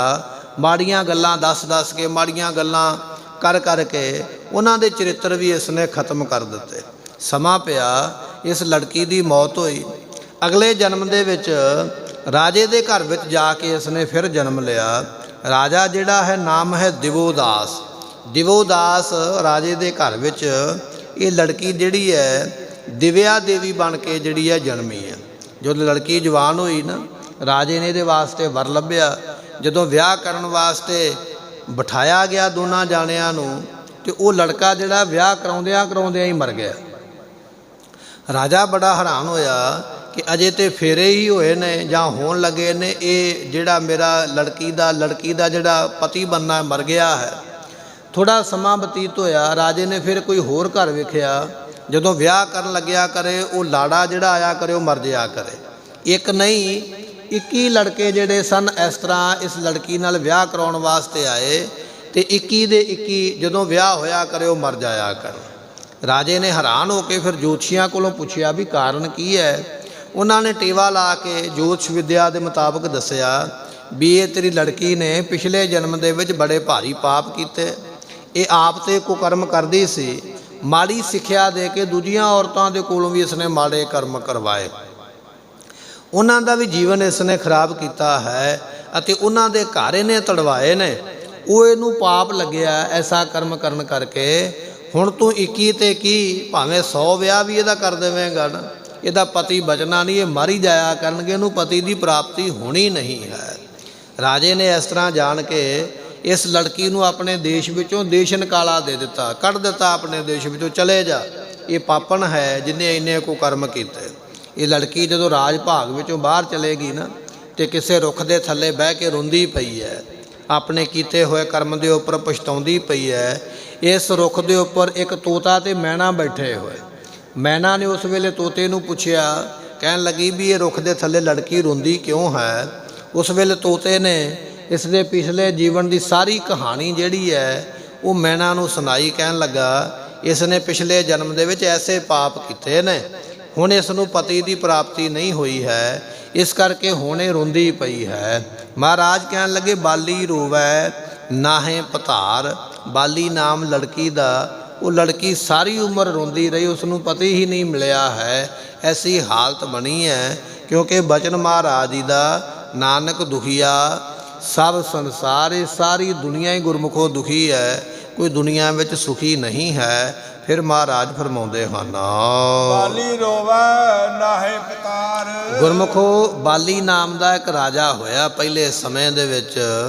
ਇਹ ਤ੍ਰੇਤੇ ਯੁੱਗ ਦੀ ਕਥਾ ਵਿੱਚ ਇਹਨਾਂ ਦਾ ਪ੍ਰਸੰਗ ਆਉਂਦਾ ਹੈ ਵੀ ਇਹ ਬਾਲੀ ਇੰਨਾ ਤਾਕਤਵਰ ਸੀਗਾ ਕਿ ਜਿਹੜਾ ਇਸ ਦੇ ਸਾਹਮਣੇ ਆ ਕੇ ਲੜਿਆ ਕਰਦਾ, ਉਸ ਦੀ ਅੱਧੀ ਤਾਕਤ ਇਹਦੇ ਵਿੱਚ ਆਪਣੇ ਆਪ ਹੀ ਆ ਜਾਂਦੀ। ਐਸਾ ਇਸ ਨੇ ਵਰ ਲਿਆ ਹੋਇਆ, ਤਪੱਸਿਆ ਕਰਕੇ ਵਾਰੇ ਮੰਗਿਆ ਸੀ ਵੀ ਜਿਹੜਾ ਦੁਸ਼ਮਣ ਮੇਰੇ ਸਾਹਮਣੇ ਆ ਕੇ ਲੜੇ, ਉਹਦੀ ਜਿੰਨੀ ਵੀ ਸ਼ਕਤੀ ਹੈ ਉਹਦੇ ਵਿੱਚੋਂ ਅੱਧੀ ਮੇਰੇ ਕੋਲ ਆ ਜਾਵੇ। ਹੁਣ ਆਪਣੀ ਸ਼ਕਤੀ ਤੇ ਆਪਣੇ ਕੋਲ ਹੈ, ਦੁਸ਼ਮਣ ਦੀ ਵੀ ਅੱਧੀ ਆ ਗਈ, ਆਪ ਤੇ 1.5 ਗੁਣਾ ਹੋ ਗਿਆ ਤੇ ਦੁਸ਼ਮਣ ਅੱਧਾ ਹੀ ਰਹਿ ਗਿਆ ਤੇ ਝਾਟੀ ਮਾਰ ਲਿਆ ਕਰਦਾ। ਇੱਕ ਵਾਰੀ ਰਾਵਣ ਆ ਗਿਆ ਸੀ ਬਾਲੀ ਨਾਲ ਲੜਨ ਵਾਸਤੇ, ਤੇ ਉਸ ਵੇਲੇ ਬਾਲੀ ਕਹਿਣ ਲੱਗੇ ਵੀ ਬੈਠਾ ਹੋਇਆ ਤਪ ਕਰਦਾ ਪਿਆ। ਇਸ ਨੇ ਰਾਵਣ ਨੂੰ ਧੌਣ ਤੋਂ ਫੜ ਕੇ ਤੇ ਆਪਣੀ ਕਛ ਦੇ ਵਿੱਚ ਹੀ ਘੁੱਟ ਲਿਆ ਤੇ ਕਈ ਮਹੀਨੇ ਚੌਂਕੜਾ ਮਾਰ ਕੇ ਬੈਠਾ ਰਿਹਾ, ਤਪ ਕਰਦਾ ਰਿਹਾ ਤੇ ਰਾਵਣ ਨੂੰ ਆਪਣੀ ਕਛ ਵਿੱਚ ਹੀ ਲੈ ਕੇ ਬੈਠਾ ਰਿਹਾ, ਹਿੱਲਣ ਨਹੀਂ ਦਿੱਤਾ। ਇਹ ਇੰਨੇ ਬਲ ਵਾਲਾ ਰਾਜਾ ਸੀ। ਤੇ ਜਿਸ ਵੇਲੇ ਇੰਨਾ ਬਲ ਵਧਿਆ, ਆਪਣੇ ਭਰਾ ਸੁਗਰੀਵ ਨੂੰ ਵੀ ਇਸ ਨੇ ਕੁੱਟ ਮਾਰ ਕੇ ਘਰੋਂ ਬਾਹਰ ਕੱਢ ਦਿੱਤਾ। ਉਹਦੇ ਘਰ ਦੇ ਉੱਪਰ ਤੇ ਰਾਜ ਦੇ ਉੱਪਰ ਵੀ ਕਬਜ਼ਾ ਕਰ ਲਿਆ।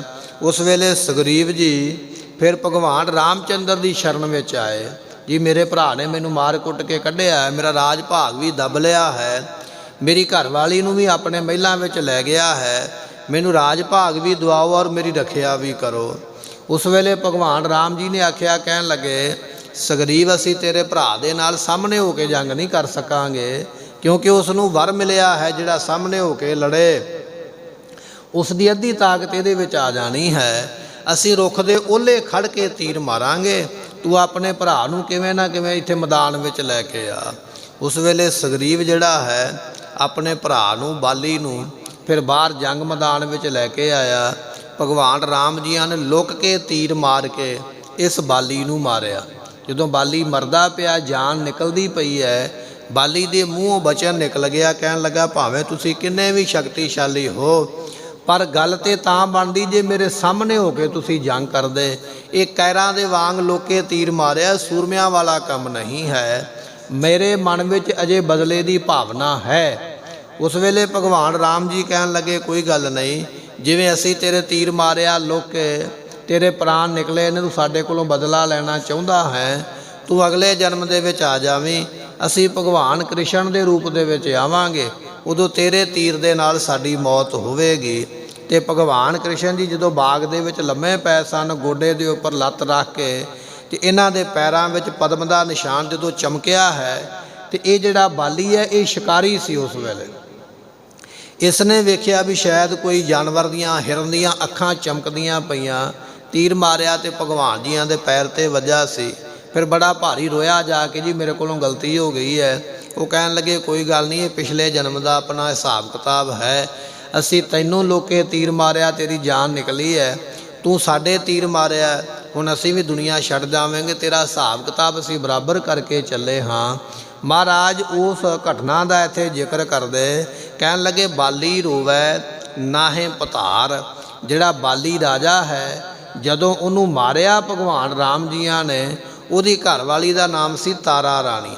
ਜਦੋਂ ਤਾਰਾ ਰਾਣੀ ਨੂੰ ਪਤਾ ਲੱਗਾ ਨਾ ਮੇਰਾ ਪਤੀ ਮਰ ਗਿਆ ਹੈ, ਤੇ ਕਹਿਣ ਲੱਗੇ ਉਹ ਤਾਰਾ ਰਾਣੀ ਰੋਂਦੀ ਹੈ, ਕਿਉਂਕਿ ਬਾਲੀ ਉਹਦਾ ਭਤਾਰ ਪਤੀ ਹੈ।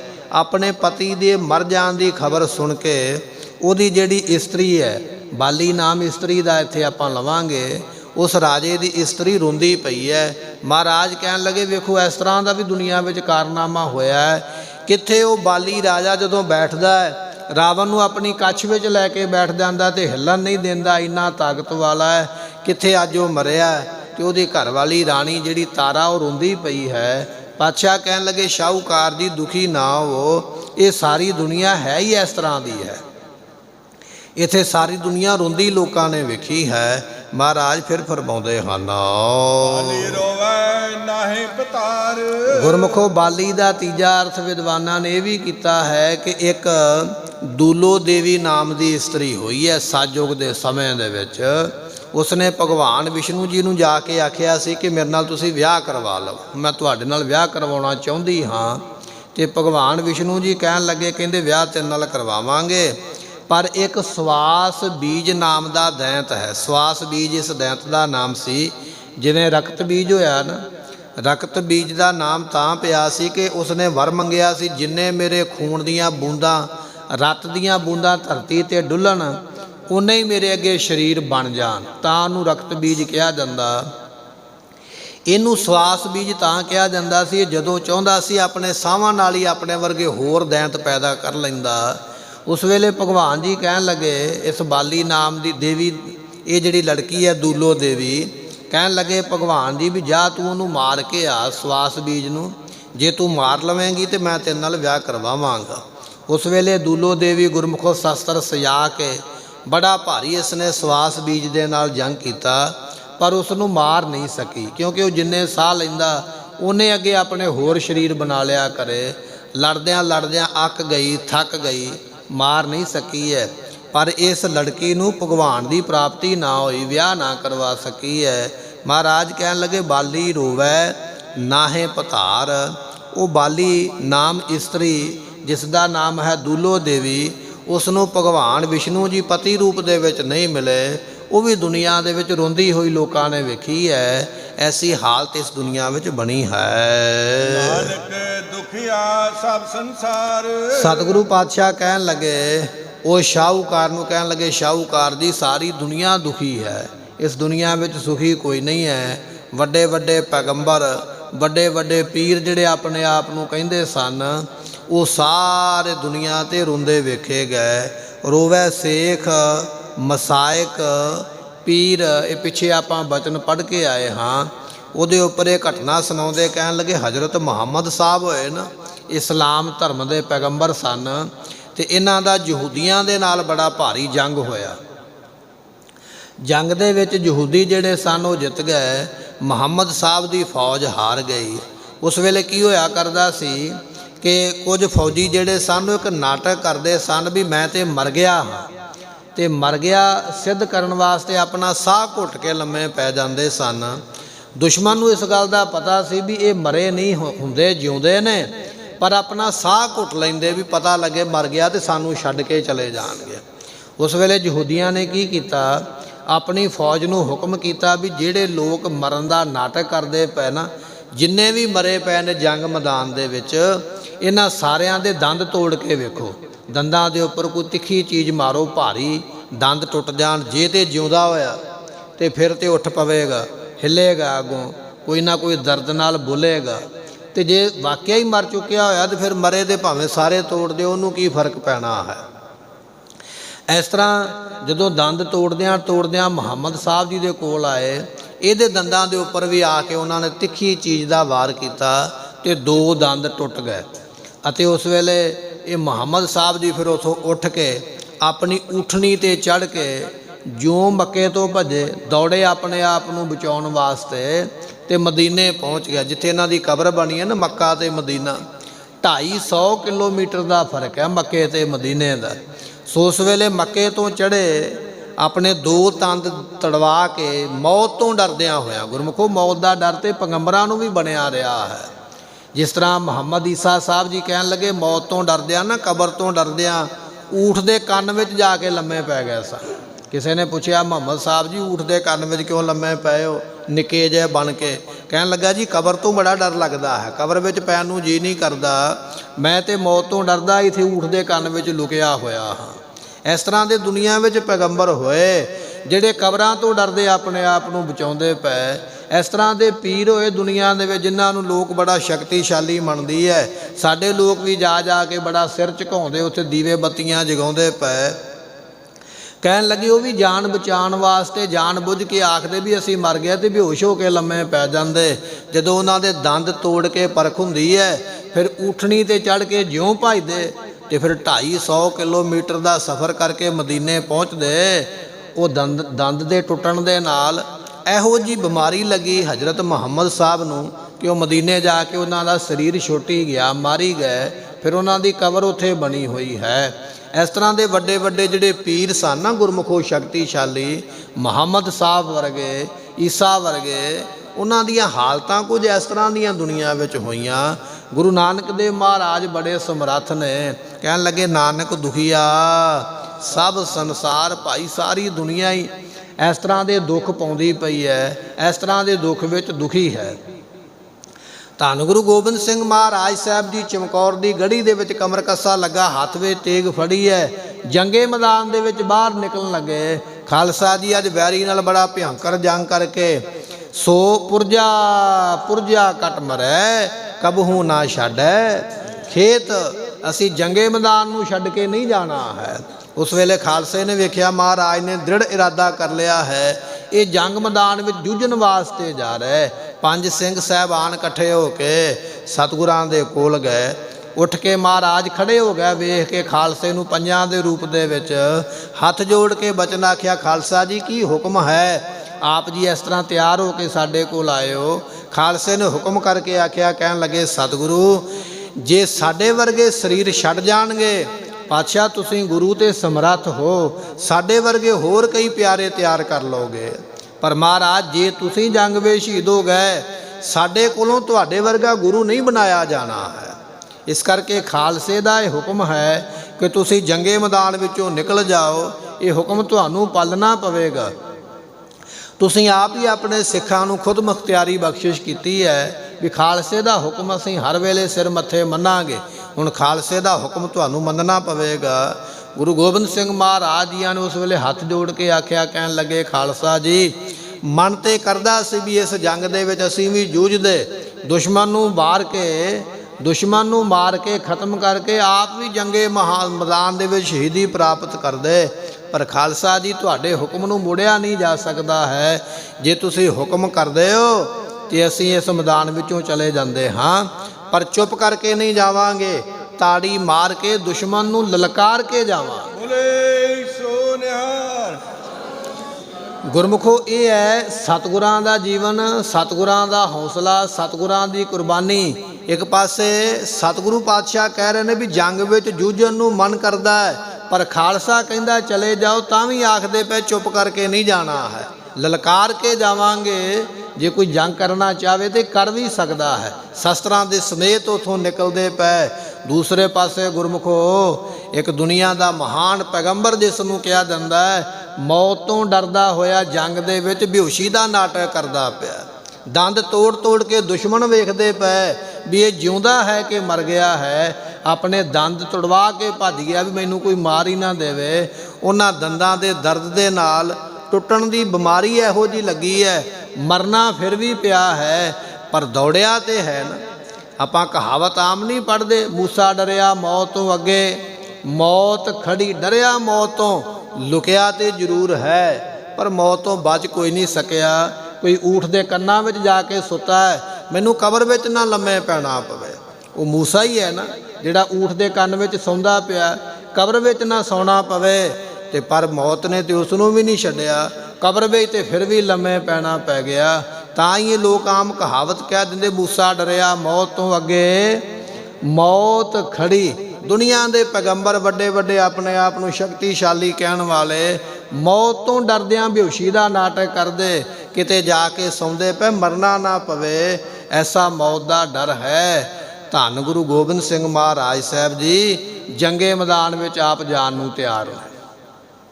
ਖਾਲਸੇ ਦਾ ਹੁਕਮ ਮੰਨ ਕੇ ਜੇ ਜਾਣਾ ਹੈ ਤਾਂ ਵੀ ਦੁਸ਼ਮਣ ਨੂੰ ਲਲਕਾਰ ਕੇ ਜਾਣਾ ਹੈ। ਗੁਰਮੁਖੋ ਐਸੇ ਸਤਿਗੁਰਾਂ ਦੇ ਆਪਾਂ ਸਪੁੱਤਰ ਹਾਂ, ਐਸੇ ਗੁਰੂ ਨੇ ਸਾਨੂੰ ਪੰਥ ਦੇ ਵਿੱਚ ਸ਼ਾਮਲ ਕੀਤਾ ਹੈ, ਸਾਨੂੰ ਆਪਣੇ ਪੰਥ ਦਾ ਇੱਕ ਹਿੱਸਾ ਬਣਾਇਆ ਹੈ। ਐਸੇ ਗੁਰੂ ਦੇ ਪੁੱਤਰ ਹੁੰਦਿਆਂ ਹੋਇਆਂ ਜੇ ਅੱਜ ਵੀ ਜਾ ਕੇ ਅਸੀਂ ਉਹਨਾਂ ਦੀਆਂ ਮੜੀਆਂ ਤੇ ਦੀਵੇ ਜਗਾਈਏ ਜਿਹੜੇ ਜੰਗ ਮੈਦਾਨ ਦੇ ਵਿੱਚੋਂ ਦੰਦ ਤੜਵਾ ਕੇ ਭੱਜੇ, ਤੇ ਫਿਰ ਸਾਡੇ ਗੁਰੂ ਦੀ ਕੁਰਬਾਨੀ ਦਾ ਸਾਨੂੰ ਪਤਾ ਨਹੀਂ ਹੈ ਵੀ ਸਾਡਾ ਗੁਰੂ ਕਿੰਨਾ ਸਮਰੱਥ ਹੈ, ਕਿੰਨੀ ਬਖਸ਼ਿਸ਼ ਸਾਡੇ ਗੁਰੂ ਨੇ ਸਾਡੇ ਖਾਲਸੇ ਤੇ ਕੀਤੀ ਹੈ। ਇਹ ਵਿਚਾਰ ਸਾਡੇ ਮਨ ਵਿੱਚ ਜ਼ਰੂਰ ਹੋਣੀ ਚਾਹੀਦੀ ਹੈ। ਗੁਰੂ ਨਾਨਕ ਦੇਵ ਪਾਤਸ਼ਾਹ ਕਹਿਣ ਲੱਗੇ, ਨਾਨਕ ਦੁਖੀਆ ਸਭ ਸੰਸਾਰ ਬਾਲੀ ਰੋਵੈ ਨਾਹੇ ਪਧਾਰ। ਇਹ ਸਾਰੀ ਦੁਨੀਆ ਹੀ ਭਾਈ ਦੁਖੀ ਹੈ, ਕੋਈ ਇਸ ਸੰਸਾਰ ਵਿੱਚ ਸੁਖੀ ਨਹੀਂ ਹੈ। ਮੰਨੈ ਨਾਉ ਸੋਈ ਜਿਨ ਜਾਏ। ਸਤਿਗੁਰਾਂ ਦੇ ਕੋਲੋਂ ਪੁੱਛਿਆ, ਭਾਈ ਮਰਦਾਨਾ ਜੀ ਕੋਲ ਬੈਠੇ ਸਨ, ਸ਼ਾਹੂਕਾਰ ਸੱਤ ਘਰਾਣੇ ਦਾ ਕੋਲ ਬੈਠਾ, ਹੱਥ ਜੋੜੇ, ਸਤਿਗੁਰੂ ਇਸ ਦੁਨੀਆ ਵਿੱਚ ਸਾਰੇ ਰੋਂਦੇ ਹੀ ਗਏ, ਕੋਈ ਦੁਨੀਆ ਵਿੱਚੋਂ ਸੁਖੀ ਵੀ ਜਾਵੇਗਾ, ਕੋਈ ਜਿੱਤ ਕੇ ਵੀ ਜਾਵੇਗਾ ਦੁਨੀਆ। ਤੇ ਮਹਾਰਾਜ ਕਹਿਣ ਲੱਗੇ, ਹਾਂ ਭਾਈ, ਇਹ ਦੁਨੀਆ ਵਿੱਚੋਂ ਜਿੱਤਿਆ ਵੀ ਜਾ ਸਕਦਾ ਹੈ, ਦੁਨੀਆ ਵਿੱਚੋਂ ਸੁਖੀ ਵੀ ਹੋਇਆ ਜਾ ਸਕਦਾ ਹੈ। ਮਹਾਰਾਜ ਕਿਵੇਂ ਹੋਈਏ? ਪਾਤਸ਼ਾਹ ਕਹਿਣ ਲੱਗੇ, ਮੰਨੇ ਨਾਓ, ਜਿਨ੍ਹਾਂ ਨੇ ਨਾਮ ਦਾ ਮੰਨਨ ਕੀਤਾ ਹੈ, ਜਿਹੜੇ ਆਖਦੇ ਵਾਹਿਗੁਰੂ ਵਾਹਿਗੁਰੂ, ਐਸੇ ਜਿਹੜੇ ਨਾਮ ਦਾ ਮੰਨਨ ਕਰਦੇ, ਉਹ ਆਪਣੇ ਮਨੁੱਖਾ ਜਨਮ ਦੀ ਬਾਜੀ ਨੂੰ ਜਿੱਤ ਕੇ ਗਏ ਨੇ। ਉਹਨਾਂ ਦੀ ਮਨੁੱਖਾ ਜਨਮ ਦੀ ਬਾਜੀ ਹਾਰੀ ਨਹੀਂ ਹੈ।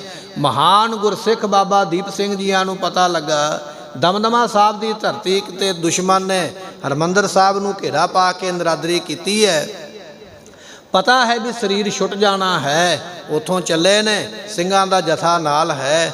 ਰਸਤੇ ਵਿੱਚ ਆ ਕੇ ਲਕੀਰ ਖਿੱਚੀ ਹੈ, ਖਾਲਸਾ ਜੀ ਲਕੀਰ ਦੇ ਪਾਰ ਉਹ ਹੋਇਓ ਜਿਨ੍ਹਾਂ ਨੂੰ ਮੌਤ ਪ੍ਰਵਾਨ ਹੈ, ਜਿਨ੍ਹਾਂ ਨੂੰ ਪਰਿਵਾਰ ਚੰਗਾ ਲੱਗਦਾ, ਜ਼ਿੰਦਗੀ ਚੰਗੀ ਲੱਗਦੀ ਹੈ, ਪਿੱਛੇ ਮੁੜ ਜਾਇਓ।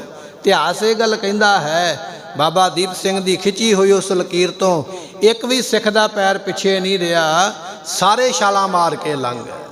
ਇਹ ਗੁਰੂ ਦੇ ਸਿੱਖਾਂ ਦਾ ਜੀਵਨ ਹੈ, ਜਿਹੜੇ ਮੌਤ ਨੂੰ ਮਖੌਲਾਂ ਕਰਦੇ। ਗੁਰਮੁਖੋ, ਗੁਰੂ ਦੇ ਸਿੱਖ ਦੇ ਵਰਗਾ ਜੀਵਨ ਤੇ ਕਿਸੇ ਪੈਗੰਬਰ ਦਾ ਵੀ ਨਹੀਂ ਹੋ ਸਕਦਾ ਹੈ। ਪੈਗੰਬਰ ਤੇ ਮੌਤ ਤੋਂ ਡਰਦੇ ਪਿੱਛੇ ਨੂੰ ਭੱਜਦੇ ਪਏ, ਗੁਰੂ ਕੇ ਸਿੱਖ ਮੌਤ ਨੂੰ ਲਲਕਾਰਦਿਆਂ ਹੋਇਆਂ ਲਕੀਰ ਟੱਪ ਗਿਆ ਛਾਲਾਂ ਮਾਰ ਕੇ। ਤੇ ਜੰਗ ਵਿੱਚ ਜਾ ਕੇ, ਮੈਦਾਨ ਵਿੱਚ ਜਾ ਕੇ ਬੜਾ ਭਾਰੀ ਜੰਗ ਕੀਤਾ, ਜੰਗ ਕਰਕੇ ਦੁਸ਼ਮਣ ਨੂੰ ਭਜਾਇਆ, ਸ੍ਰੀ ਹਰਿਮੰਦਰ ਸਾਹਿਬ ਦੀ ਸੇਵਾ ਬਰਕਰਾਰ ਕਰਵਾਈ। ਬਾਬਾ ਦੀਪ ਸਿੰਘ ਜੀਆਂ ਨੇ ਆਪਣਾ ਸੀਸ ਜਾ ਕੇ ਗੁਰੂ ਰਾਮਦਾਸ ਮਹਾਰਾਜ ਦੇ ਚਰਨਾਂ ਵਿੱਚ ਪਰਿਕਰਮਾ ਵਿੱਚ ਜਾ ਕੇ ਭੇਟ ਕੀਤਾ। ਆਖਿਆ, ਸਤਿਗੁਰੂ ਜੀ, ਦੁਨੀਆ ਦੇ ਲੋਕ ਮਿੱਠਾ ਪ੍ਰਸ਼ਾਦ ਲੈ ਕੇ ਆਉਂਦੇ, ਅਸੀਂ ਤੇਰੇ ਦਰ ਤੇ ਆਪਣੇ ਸੀਸ ਨੂੰ ਭੇਟ ਕਰਨ ਵਾਸਤੇ ਆਏ। ਐਸੀ ਮਹਿਮਾ, ਐਸਾ ਜੀਵਨ ਗੁਰੂ ਕੇ ਸਿੱਖਾਂ ਦਾ ਹੈ। ਇਸ ਕਰਕੇ ਮਹਾਰਾਜ ਨੇ ਤਾਂ ਹੀ ਆਖਿਆ, ਖਾਲਸਾ ਮੇਰੋ ਰੂਪ ਹੈ ਖਾਸ। ਜੇ ਸਾਡੇ ਸਤਿਗੁਰੂ ਮਹਾਨ ਨੇ ਨਾ ਗੁਰਮੁਖੋ, ਤੇ ਗੁਰੂ ਦਾ ਸਾਜਿਆ ਹੋਇਆ ਪੰਥ ਵੀ ਮਹਾਨ ਹੈ। ਇਹਨਾਂ ਦਾ ਮੁਕਾਬਲਾ ਵੀ ਦੁਨੀਆ ਵਿੱਚ ਕੋਈ ਪੈਗੰਬਰ ਕਰ ਨਹੀਂ ਸਕਦਾ ਹੈ। ਭਾਈ ਮਨੀ ਸਿੰਘ ਜੀਆਂ ਨੂੰ ਬੰਦ-ਬੰਦ ਕੱਟਣ ਦਾ ਹੁਕਮ ਹੈ, ਮੌਤ ਤੋਂ ਡਰ ਕਿਹਨੂੰ ਨਹੀਂ ਲੱਗਦਾ ਹੈ। ਭਾਈ ਤਾਰੂ ਸਿੰਘ ਜੀਆਂ ਦਾ ਖੋਪੜਾ ਲਾਉਣ ਦਾ ਹੁਕਮ ਹੈ, ਮੌਤ ਦਾ ਡਰ ਕਿਹਨੂੰ ਨਹੀਂ ਲੱਗਦਾ ਹੈ। ਆਖਿਆ, ਸਿਰ ਜਾਵੇ ਤਾਂ ਜਾਵੇ, ਪਰ ਮੇਰਾ ਸਿੱਖੀ ਸਿਦਕ ਨਾ ਜਾਵੇ। ਮੌਤ ਪ੍ਰਵਾਨ ਹੈ, ਸਿਦਕ ਔਰ ਸਿੱਖੀ ਨਾਲ ਨਿਭੇ, ਇਹ ਮਹਾਰਾਜ ਤੁਹਾਡੇ ਕੋਲੋਂ ਦਾਤ ਮੰਗੀ ਹੈ। ਇਸ ਤਰ੍ਹਾਂ ਗੁਰੂ ਕੇ ਸਿੱਖ ਕੁਰਬਾਨੀਆਂ ਤੇ ਕਰ ਗਏ, ਮੌਤ ਨੂੰ ਮਖੌਲਾਂ ਕਰਦੇ, ਮੌਤ ਤੋਂ ਡਰੇ ਨਹੀਂ, ਧਰਮ ਨੂੰ ਨਹੀਂ ਹਾਰਿਆ ਹੈ। ਇਹ ਐਸਾ ਗੁਰੂ ਕੇ ਸਿੱਖਾਂ ਦਾ ਉੱਚਾ ਸੁੱਚਾ ਜੀਵਨ ਹੈ। ਉਹਨਾਂ ਸਿੱਖਾਂ ਦੇ ਪਰਿਵਾਰਾਂ ਵਿੱਚੋਂ ਆਪਾਂ ਆ, ਖਾਨਦਾਨ ਵਿੱਚੋਂ, ਉਹਨਾਂ ਦੀ ਸੰਗਤ ਵਿੱਚੋਂ ਅਸੀਂ ਆ, ਪਰ ਅਸੀਂ ਫਿਰ ਵੀ ਜਾ ਕੇ ਜੇ ਉਹਨਾਂ ਮੜੀਆਂ ਦੇ ਉੱਪਰ ਜਾ ਕੇ ਪ੍ਰਸ਼ਾਦ ਚੜਾਉਂਦੇ ਰਹੀਏ, ਉੱਥੇ ਜਾ ਕੇ ਉਹਨਾਂ ਦੀ ਮੰਨਤਾ ਮੰਨਦੇ ਰਹੀਏ, ਤੇ ਫਿਰ ਸਾਡੇ ਵਰਗਾ ਕੋਈ ਮਾੜੇ ਭਾਗਾਂ ਵਾਲਾ ਵੀ ਨਹੀਂ ਹੋ ਸਕਦਾ ਹੈ। ਸੋ ਐਸਾ ਜੀਵਨ ਹੈ। ਮੰਨੇ ਨਾਓ ਸੋਈ ਜਿਨ ਜਾਏ, ਜਿਹਨੇ ਨਾਮ ਦਾ ਮੰਨਨ ਕੀਤਾ ਨਾ ਗੁਰਮੁਖੋ, ਉਹ ਦੁਨੀਆ ਵਿੱਚ ਆਪਣੀ ਬਾਜੀ ਨੂੰ ਜਿੱਤ ਕੇ ਗਿਆ ਹੈ। ਔਰ ਕਰਮ ਨਾ ਲੇਖੇ ਲਾਏ। ਸਤਿਗੁਰੂ ਪਾਤਸ਼ਾਹ ਕਹਿਣ ਲੱਗੇ, ਭਾਈ ਨਾਮ ਤੋਂ ਬਿਨਾ ਕੋਈ ਕਰਮ ਨਹੀਂ ਜੇ ਲੇਖੇ ਪੈਂਦਾ।